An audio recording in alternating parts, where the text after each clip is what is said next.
సంపాదన మీద భార్య ఆధారపడకుండా ఉండాలంటే మీరు కొన్ని బెస్ట్ టిప్స్ చెప్పండి సార్. యాక్చువల్గా నుండి భర్త సంపాదన మీద భార్య ఆధారపడటం ఏమి తప్పని అన్న కానీ నా లాజిక్ కూడా చెప్పే ప్రయత్నం చేస్తాను. ఒకప్పుడు ఒక 20 ఏళ్ళ కిందట 30 ఏళ్ళ కిందట సమాజం ఎలా ఉందో ఒకసారి పక్కన పెడితే ఇప్పుడు లేటెస్ట్ సొసైటల్ డెవలప్మెంట్లో ప్రతి ఒక్క వ్యక్తికి తెలుసో తెలియకో ఒక ఈగో పూర్వం ఏర్పడింది. ఈగో పూర్వం నేను గొప్ప, అందరూ గొప్పగా చూడాలి. ఈ ప్రాసెస్లో మనందరం తెలియక చేస్తున్న చిన్న మిస్టేక్ ఏంటంటే, నేను కనుక నీకన్నా ఎక్కువ హోదాలో ఉంటేనేమో నేను గొప్పని, నేను నీకన్నా తక్కువ హోదాలో ఉంటేనేమో నేను తక్కువని. అంటే over confidence, inferiority complex develop చేసుకుంటున్నాం. ఇది మిగతా సందర్భాల్లో ఎలా ఉన్నాను అది పట్టించుకోను, కానీ మూడు పిల్లల దగ్గరికి వచ్చేసరికి మాత్రం ఇది రచ్చరచ్చ అయ్యేందుకు అవకాశం ఏర్పడుతుందని నా ఉద్దేశం. అందులో నేను ఏమంటానంటే, భర్త సంపాదన మీద భార్య ఆధారపడ్డం కన్నా పెద్ద పెద్ద వాటికి ఎలాగో తప్పదండి, చిన్న చిన్న వాటికి తాను కూడా సంపాదన చేస్తే ఇక్కడ 3 రకాలు చెప్తాను. ఒకటేమో ఇద్దరు గవర్నమెంట్ ఎంప్లాయీస్ గొడవ, లేదా ఆవిడ గవర్నమెంట్ ఈయన ప్రైవేటు గొడవ, అలా కేసులు మాట్లాడలేదు.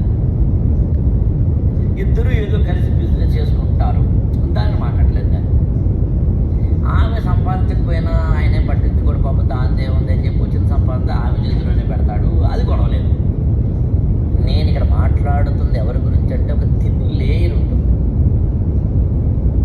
ఇంటికి వచ్చిన మగుడు కాఫీ తాగుతూ పెళ్ళాన్ని ఇలా చూసి ఏం చేస్తాం గాడే కదా ఇంట్లో అనే అహంకారపు భర్తలు ఉన్నప్పుడు మా ఆయన అలా అంటాడులే అని దురిపేసుకునే భార్య ఉన్నావు నాకు అభ్యంతరం లేదు. కానీ కొంచెం ఆత్మవిశ్వాసం, కొంచెం ఆత్మగౌరవం, కొంచెం సెల్ఫ్ ఇమేజ్ అంటాం. నేను మనిషినేరా, నేనేమి ఇంట్లో జంతువుని కాదు, వస్తువుని కాదు, నన్ను మనిషిగా గుర్తించరా అనే ఒకనొక చింతన కలిగిన స్త్రీ ఉంటే ఆమె మనసు బాధపడుతుంది. కాబట్టి నేను ఏమంటానంటే, చిన్న చిన్న సంపాదన చెయ్యి. అది నేను ఏమంటానంటే డే 1 అది చెయ్యి. అందుని పెళ్లి కావడానికి ముందే భర్తతోటి ఏం చెప్పాలంటే, నేను కూడా జాబ్ చేస్తాను, రిజైన్ చేయమని అనమా. లేదా నాకు జాబ్ లేదు, మరి నువ్వు పెళ్లి చేసుకుంటున్నావు, నేను పెళ్ళైన తర్వాత మాత్రం జాబ్ చేయవచ్చా, ముందే చెప్పు. లేదా నేను జాబ్ చేయను కానీ ఏదో చిన్న బిజినెస్ చేసి నా సంపాదనైనా కనీసం సంపాదించుకుంటాను అని అనగలిగిన స్త్రీ వాళ్ళ అవసరం. నేను దాన్ని చెప్పిన కండిషన్స్ని అప్లై చేస్తాను. అందులో నేను ఏమంటానంటే, ఏదో చిన్న సంపాదన చేయండి. అది ఏంటన్నది ఎవరి వ్యక్తిగతం వాడు.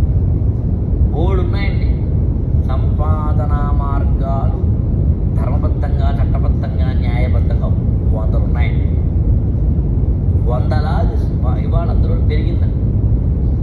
అసలు మీకు రహస్యం చెప్పమంటారండి, కొంతమంది ఇప్పుడు ఉదాహరణకి ఒక ఇలాగ యూట్యూబ్ ఛానల్ పెట్టుకొని నా చేతి వంట పక్కింటి వాళ్ళ ఏదో ఇలా తయారు చేసి మా ఇల్లు అని చేస్తుంటే లక్షల్లో కనుక ఇక్కడ వ్యూస్, సబ్స్క్రైబర్స్ ఉంటే వాళ్ళని వాళ్ళ యూట్యూబర్ అని, ఇన్ఫ్లుయెన్సర్ అని అంటున్నారు. వాళ్ళు మన పక్కనే షాపు ఏదో ఈసీఎల్ మల్కాజ్ అనుకుంటూ